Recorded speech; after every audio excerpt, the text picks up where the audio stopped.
नमस्कार दोस्तों, मैं हरीश कुमार आज एक महत्वपूर्ण विषय को लेकर फिर से आप लोगों के बीच चर्चा करने के लिए आया हूं। जैसे कि हम सभी को ज्ञात है कि आज पूरे विश्व में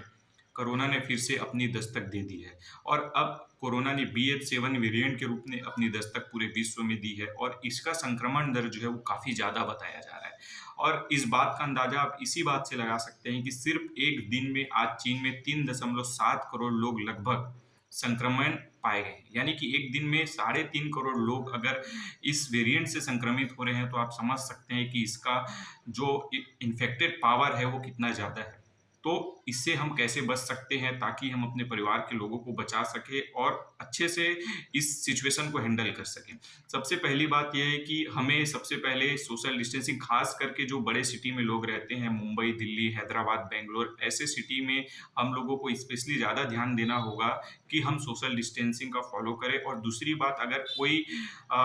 लोग दूसरे देश से आ रहे हैं, खास करके चीन या फिर उससे लगे देशों से अगर कोई आ रहे हैं, तो आप उससे मिलने से बचिए। हो सके तो सोशल डिस्टेंसिंग और मास्क का यूज़ कीजिए ताकि उसके संक्रमण के दर को रोका जा सके। हालांकि अभी तक के भारत में इसके 4 ही केस मिले हैं और उसका संक्रमण काफ़ी कम है, लेकिन इसके संक्रमण दर को देखते हुए हमें नहीं भूलना चाहिए कि हमने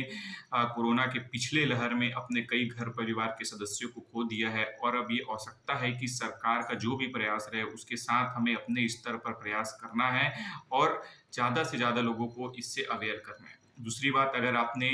बूस्टर डोज नहीं लिया है तो कृपया आप अपने आसपास के सेंटर में जाके बूस्टर डोज ले लीजिए। ये बूस्टर डोज आपको संक्रमित होने से तो बचाता ही है, इसके साथ-साथ अगर आप संक्रमित हो भी जाते हैं तो इसमें मृत्यु दर जो है वो काफ़ी कम पाई जाती है।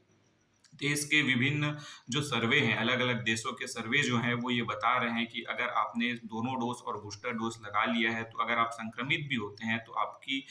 मृत्यु होने की जो संभावना है, वो काफ़ी कम है। यानी कि आप संक्रमित होंगे, लेकिन आप उससे बच सकते हैं। तो अगर आप चाहते हैं कि आप इस परिस्थिति से अच्छे से बाहर निकल सकें और अपने घर परिवार को अच्छे से बाहर निकाल सकें, तो आप सबसे पहले दोनों डोज़ और बूस्टर डोज़ ले लीजिए और उसके बाद वो ज़्यादा से ज़्यादा और भीड़-भाड़ इलाकों में मास्क और सोशल डिस्टेंसिंग का फ़ॉलो कीजिए ताकि हम सब मिल के